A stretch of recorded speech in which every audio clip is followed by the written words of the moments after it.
Hello students, welcome back. आज हम लोग बात करेंगे गुडविल के बारे में। ये हमारा पार्ट 1 का वीडियो है। एकदम स्टार्टिंग से गुडविल क्या होता है उसके बारे में हम समझेंगे। और ये वीडियो जो बनाया गया है इस हिसाब से बनाया गया है ताकि आप जो थ्योरी क्वेश्चन एग्ज़ाम में आता है वो भी आप अटेम्प्ट कर लें। तो वीडियो में नोट्स भी कुछ हैं तो उसको भी नोट कर लीजिएगा ताकि आपके थ्योरी क्वेश्चन भी आराम से सॉल्व हो जाएं। क्या होता है goodwill? Goodwill is also one of the special assets of the partnership account which required adjustment at the time of reconstruction of the firm, a change in profit sharing ratio and the admission of partner or retirement or the death of the partner। तो goodwill होता क्या है? ये एक तरीके का आप देखोगे तो इंटेंजिबल एसेट्स होता है। लेकिन हम लोग क्यों पढ़ रहे हैं इसको? हम लोग इसलिए पढ़ रहे हैं क्योंकि ये पार्टनरशिप अकाउंट में अगर कोई चेंजेस होता है, जैसे प्रॉफिट शेयरिंग रेशियो में कोई चेंज होता है, या फिर कोई पार्टनर का एडमिशन होता है, या कोई पार्टनर रिटायर हो जाता है, या किसी पार्टनर की डेथ हो जाती है, तो उस कंडीशन पे गुडविल हमें हर जगह वैल्यूएट करना पड़ता है। इसीलिए गुडविल एक ऐसा पॉइंट है जो आपको एडमिशन से लेके रिटायरमेंट से लेके डेथ तक लेके हर एक पॉइंट में आपको गुडविल को पढ़ना पड़ेगा। तो गुडविल बहुत ध्यान से पढ़िए और समझिए कि गुडविल किस तरीके से उसको हम वैल्यूएट करते हैं, किस तरीके से उसको ट्रीट करते हैं, क्योंकि गुडविल आपको लास्ट तक, पार्टनरशिप के लास्ट तक पढ़ते रहना है। ठीक है? तो इसीलिए हम लोग इसको एक अलग से इसका वीडियो का एक सीरीज़ बना रहे हैं ताकि आपको ये एक समझ में आए। Over a period of time, a well established business develops an advantage of a good name, reputation, wide business connection. This helps the business to earn more profit as compared to newly set up business। तो goodwill word जो है ये कहाँ से आया? पहले के time में हम लोग देखते थे कि ऐसे इंटरप्राइज हुआ करते थे जो अपना एक अच्छा मार्केट में इमेज बना के रखते थे, जिनके वजह से उनका प्रॉफिट मार्जिन दिन ब दिन उनका बढ़ता रहता था। अगर दो फर्म है तो दो फर्म में दोनों एक ही बिजनेस कर रहे हैं, एक कंपनी ने अपना गुडविल मेंटेन कर रहा है, लोगों से अच्छा रिलेशन बना के रखा है, तो वो महंगा सामान भी बेचती है तब भी लोग उससे खरीदते हैं क्योंकि उसका मार्केट में गुडविल है। लोग उसका रेपुटेशन के हिसाब से उसका सामान खरीदते हैं। ठीक है? तो गुडविल का फ़ायदा हमें क्या होता है? कोई भी सामान अगर हम थोड़ा महंगा ही बेच रहे हैं तो लोग खरीद लेते हैं।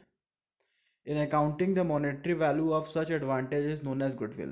तो अकाउंटिंग में जो हम एक्स्ट्रा पैसा कमाते हैं पूरे साल में अपने गुडविल के दम पे, मतलब अपने अच्छे इमेज के दम पे, उसको हम गुडविल कहते हैं। It is as intangible assets. In other words, goodwill is the value of reputation of the firm in respect of the profit expected in the future over above the normal profit. If the general observation that when a person play for goodwill। अब इस पूरे paragraph को एक छोटे से आपको story में समझा देते हैं कि दो दो भाई थे, उन्होंने बिजनेस स्टार्ट किया। एक ही तरीके का बिजनेस स्टार्ट किया, दोनों को ने कपड़े का बिजनेस स्टार्ट किया। 10 लाख एक ने लगाया, 10 लाख दूसरे ने लगाया, और जो नॉर्मल प्रॉफिट एक्सपेक्टेड था वो 20% था।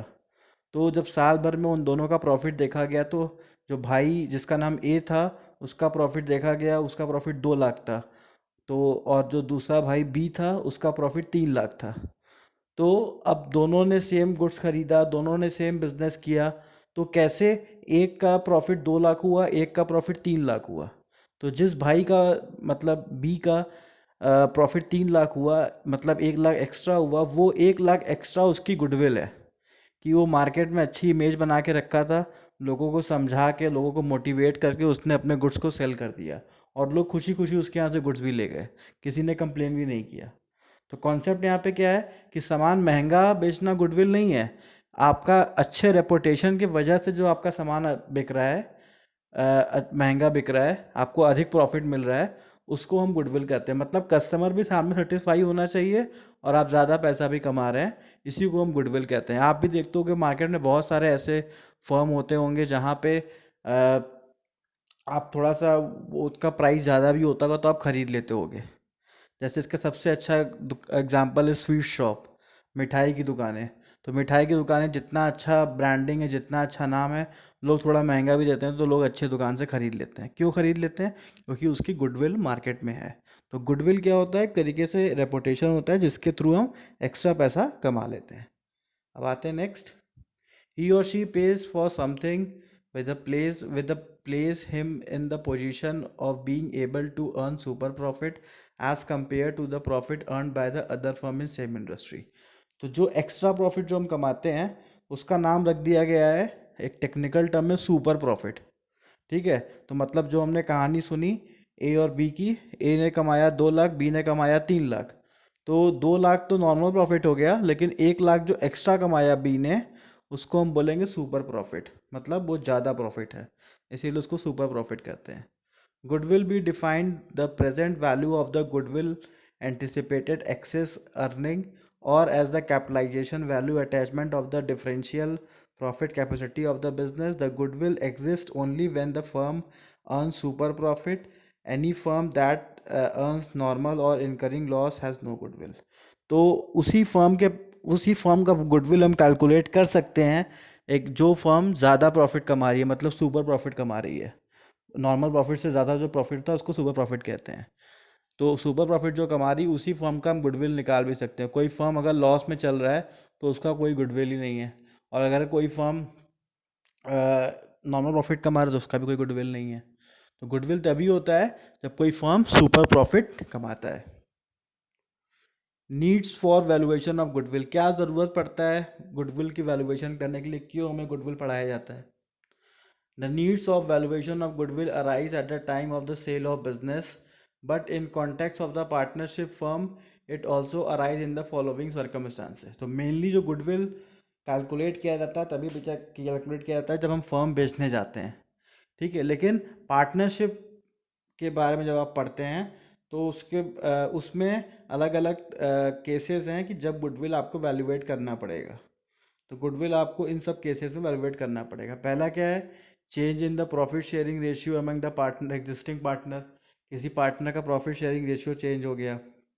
Admission of a new partner, कोई नया पार्टनर आ गया। रिटायरमेंट ऑफ अ पार्टनर, किसी पार्टनर ने रिटायरमेंट ले लिया। Death of the partner, firm partner का डेथ हो गया। तो मतलब पार्टनर आ रहे हैं जा रहे हैं, तो उस कंडीशन पे गुडविल की वैल्यूएशन करते हैं। क्यों करते हैं? क्योंकि जैसे ही कोई पार्टनर आता है या फिर जाता है तो वो फर्म डिसॉल्व हो जाता है, एक नया फर्म बनाना पड़ता है। Dissolution of the firm involving sales of business in the going concern, ये तो डिसोल्यूशन हो गया कि हम बिजनेस को बेच रहे हैं। Amalgamation of the profit partnership firm, मतलब कि एक पार्टनरशिप फर्म दूसरे पार्टनरशिप फर्म के साथ एमालगमेट हो गई, मतलब उसके संग मिल गई। ठीक है। तो ये सब कंडीशन है जहाँ पे हम गुडविल को वैल्यू करते हैं। तो ये सब जो थ्योरी हम लोग पढ़ रहे हैं ये आपके एग्ज़ाम में थ्योरेटिकल क्वेश्चन में पूछ सकता है, तो इसलिए थ्योरी पे बहुत ध्यान दीजिएगा। हम लोग बेसिकली करते क्या हैं, गुडविल के क्वेश्चंस लगा के खाली हो जाते हैं, फिर हमें थ्योरी में दिक्कत होती है। इसलिए थ्योरी के नोट्स प्रॉपर बना लीजिए ताकि आपको ईजी रहे। अब आते हैं methods of valuation of goodwill. Since the goodwill is an intangible asset, it is very difficult to accurately calculate its goodwill. Various methods have been advocated of the valuation of the goodwill of the partnership firm. Goodwill calculated by one method may differ from the goodwill calculated by another method. Hence, the method by which the goodwill is calculated may be specified, decide between the existing partner and the incoming partner. The important method of the valuation of goodwill are. तो इसमें क्या बता रहा है कि goodwill को calculate करने के अलग अलग मैथड्स होते हैं। और यहाँ पे ऐसा नहीं है कि आपने पहला मेथड यूज़ किया और दूसरा मेथड यूज़ किया तो दोनों का गुडविल आपका सेम आंसर आएगा। तो इसीलिए जब भी गुडविल का वैल्यूएशन होता है तो आपस में पार्टनर बैठ के बात कर लेते हैं कि ये मेथड में से कौन सा मेथड हमको चूज़ करना है गुडविल को वैल्यूएट करने के लिए। तो इस चीज़ को भी ध्यान रखिएगा कि सारे आंसर सेम नहीं आएंगे। अगर आप एक ही क्वेश्चन 3 मेथड से लगाएंगे तो सबके आंसर्स अलग अलग आएंगे। इसलिए पार्टनर डिसाइड करते हैं कि कौन से मेथड से उन्हें गुडविल को सॉल्व करना है, गुडविल को फाइंड आउट करना है। तो 3 मेथड है, average profit method, super profit method और कैपिटलाइजेशन मेथड। तो इस वीडियो में बेसिकली हम लोग डिस्कस करेंगे एवरेज प्रॉफिट मेथड को।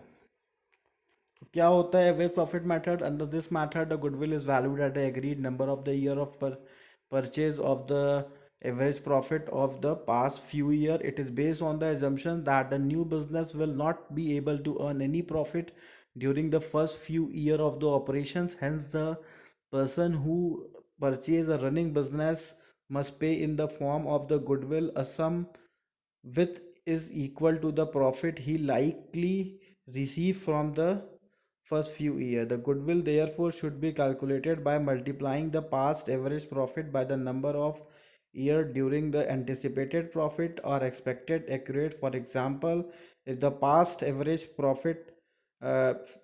profit of the business is 20,000 and it is expected such profit are likely to continue to another 3 year, then the goodwill is valued will be 60,000 for 20,000 into three. तो देखिए सबसे easy आपको तरीका मैं बता दूं, average profit method को valuate करने के जो तरीके इसमें बताए गए हैं, इसमें सिंपल सा कॉन्सेप्ट है कि आपको एवरेज प्रॉफिट निकालना है। आपको 5 साल का प्रॉफिट दिया है, 5 साल का प्रॉफिट जोड़ लीजिए और डिवाइडेड बाई 5 कर दीजिए, वो आपका हो गया एवरेज प्रॉफिट।